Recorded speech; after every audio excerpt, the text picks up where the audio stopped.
Okay, what is up? My name is Warren E. Freeman Jr. I'm here with Warren's Vlog, episode 83. And, yeah, I'm posting these videos far and few in between. I'm working two jobs now, working Walrus Subs, my second job. The last video I did was my Extreme Rules review, which I actually just uploaded today because I completely forgot about it. I looked on my computer, looked at my files, and saw that I hadn't uploaded it yet. So it's uploaded on my page now if you want to go and watch it. But here today, I'm talking about SummerSlam 2018. We've got ourselves a stacked card here. I've got the card right up here on my TV screen. Using my Xbox for that. So I'm just going to run down the card real quick and give you my predictions and give you my reason why and all that good shit. All right, so we got three pre-show matches. First pre-show match is the B team consisting of Bo Dallas and Curtis Axel taking on the Revival, Dashwater, and Scott Dawson for the WWE Raw Tag Team titles. I got a couple complaints online, not for me, just in general, complaints about having title matches on the pre-show. And it's like, okay, you got Drew Gulak and Cedric Alexander for the Cruiserweight title. That's not even on TV. So you can expect the Cruiserweight title to be on the pre-show. It's another pre-show match. As far as the Raw tag titles being on the pre-show, when you have a stacked card like this, and you got two tag team championship matches, you got to put one of them on the pre-show. And it just comes down to which storyline concerning the tag titles is more prevalent than the other. The B team is making headway, but it's arguable that SmackDown has the better tag team division, has the more fleshed out tag team division. And what the New Day, what the New Day are doing with the Bludgeon Brothers is more of a bigger storyline. So hence the reason why the SmackDown tag titles are on the main card as opposed to the Raw tag titles. Also, you had a tournament for the SmackDown tag title.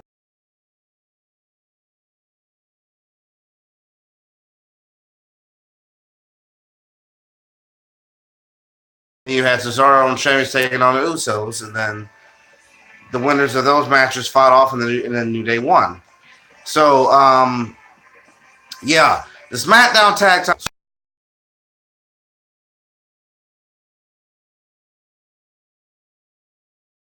Raw's doing with their tag titles. So that's why.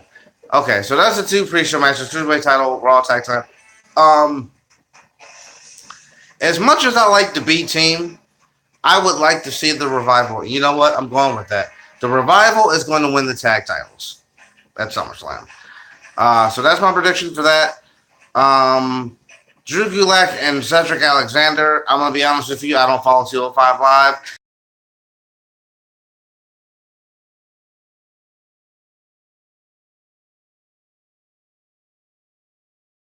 And Zelina Vega. I would not be surprised to see a full-fledged Aiden English heel turn here, where he actually purposely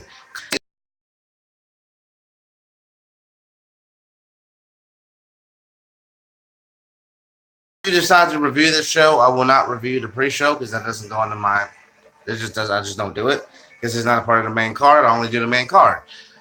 So now we're on the main card. I'm reading this from the bottom up on Wikipedia. Do I think these will be the orders of the match, or do I think the way it's listed on Wikipedia will be the order of the match? Probably not, but it's just the way I'm going to read it off. So Daniel Bryan versus The Miz. I gotta say, this is the one match on SmackDown, the only match on SmackDown, honestly, that I'm looking forward to. And I think the reason why is because it has the most invested behind it. And that may not be fair for me to say because they've been kind of building the story since 2000, or the story has existed between Miz and Daniel Bryan since 2010. And if you watched SmackDown this past week, which I just watched it a few minutes ago, I DVR'd it yesterday.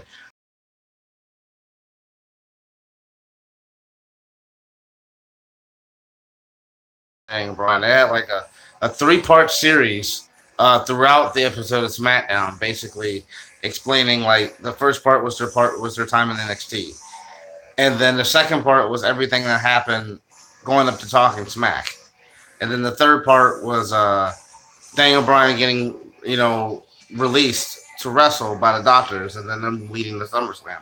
So if you get a chance, if you don't want to watch SmackDown, I didn't. I just DVR'd, do most of it, and just watch those 3 seconds. So get a chance. If you get a chance to go and watch that, check that shit out. It's awesome. As far as Daniel Bryan and The Miz, I'm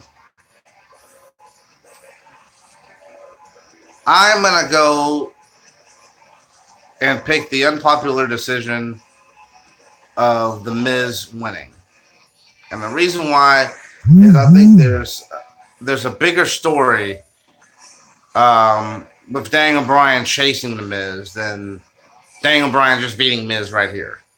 If I will say this, if Daniel Bryan does beat The Miz Sunday, then I expect The Miz at some point to become the WWE champion.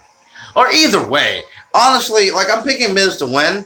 After this, I think there's nowhere else for The Miz to go than to face the WWE champion. Who will be the WWE champion? I'll get to that later. But my prediction for that match is Miz. Finn Balor versus Baron Corbin. It happened at Extreme Rules. I didn't really care then, and I don't care now.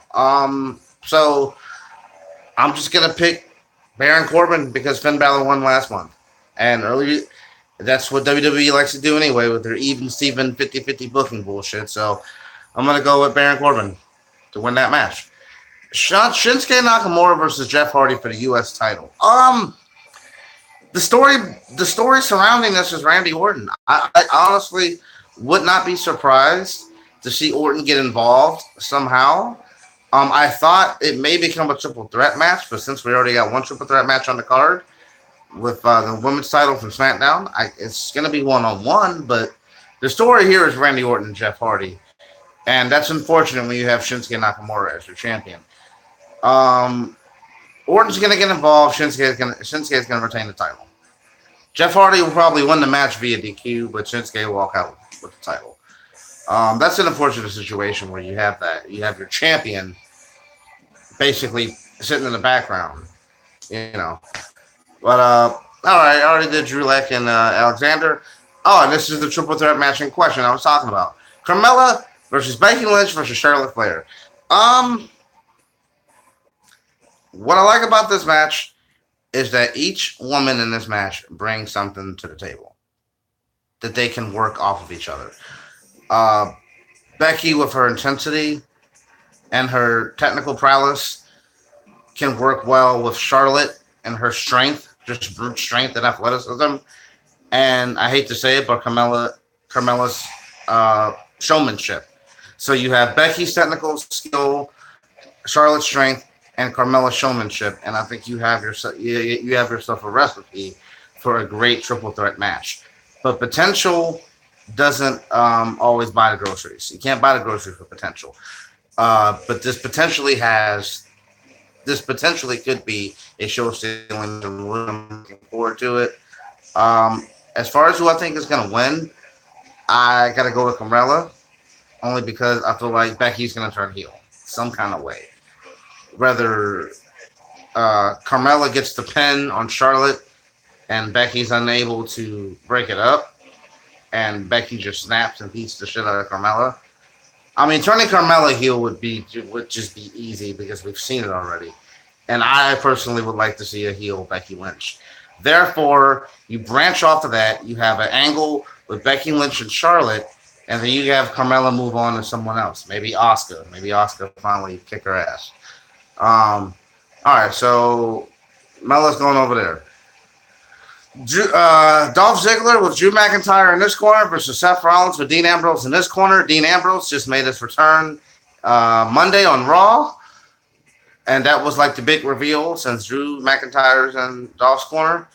I can tell you right now, they're not going to outdo their Iron Man match from Extreme Rules, and I think that's the reason why you got the gimmick of having Dean Ambrose in one corner and Drew McIntyre in the other.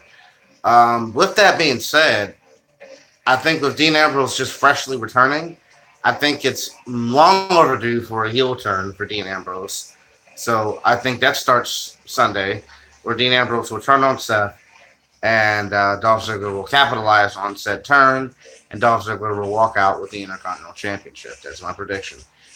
Dolph Ziggler over.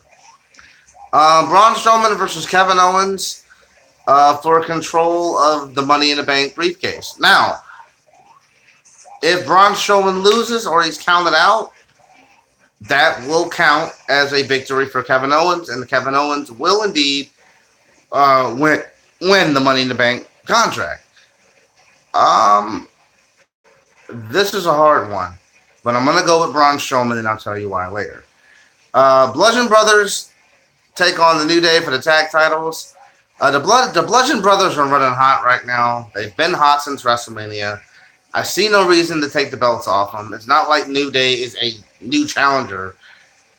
So Bludgeon Brothers will retain the tag title, or the SmackDown tag titles. AJ Styles versus Samoa Joe. Basically the same reason. AJ's been running hot as champion. A Samoa Joe title reign would be nice. I just don't think Vince is going to go for it. So, then again, I don't think AJ fits Vince's prototype as a world champion either. But I don't think they're going to rock the boat with that. I think they're going to keep the title on AJ. That would be the surprise of the night for me, to see Samoa Joe walk out champion. But I'm going to go with AJ. Alexa Bliss versus Ronda Rousey. This match is listed as the second match before the main event on Wikipedia, and I honestly would not be surprised if it is the co-main event, because they put a lot of stock into Ronda Rousey. The WWE has. So this one's easy. Ronda Rousey. I mean, there's a little bit of potential in a story to see Rousey chase it, but I don't think the fans are going to buy into it if you run that angle. So, plus with Carmella as a heel women's champion on SmackDown, I think they're going to balance it out a little bit and put a face champion in Ronda Rousey on Raw as their women's champion. And then the main event, Brock Lesnar versus Roman Reigns, which seems like for the 1,000th time. I picked Roman at WrestleMania 34, and I was wrong. But I am going to pick Roman again at SummerSlam, and I think that Braun Strowman is going to cash in, and then you start that chase with Roman and Braun Strowman for the title. So I'll go over all the matches one more time. Pre-show match, Raw Tag Titles, the B-Team versus the Revival. B-Team over, Rusev and Lana versus Andrade, Cien Almas, and Zelina Vega. Team Andrade over, Cedric over Gulak, Miz over Bryan, Corbin over Balor, Nakamura over Jeff via DQ interference from Randy Orton, Carmella over in the triple threat match, Ziggler over in the Intercontinental title match with a heel turn from Dean Ambrose, Braun Strowman over Owens, Bludgeon Brothers over New Day, Styles over Samoa Joe. I think that has legs. I mean, you could have Styles win at SummerSlam and have Joe take it down the line, but I think at SummerSlam Joe retains. And then Rousey over Bliss, and then Reigns over Lesnar, and then Strowman cashes in, and Strowman over Reigns. And there you go. Those are my predictions. SummerSlam is going to be like 6 hours, so strap in. It's going to be a long-ass show. This weekend, for me personally, I got a lot going on. I have 2 indie wrestling shows. One in Struthers, Ohio, and the other in Campbell, Ohio, within the same day, hours apart. So that's going to be exhausting. Probably won't watch NXT TakeOver Brooklyn. I may watch it on Sunday morning or before SummerSlam. And I'm having a party here for SummerSlam. So it's going to be a big weekend for me. A full day. I just created a Wix website for my business. Let me show you how I did it.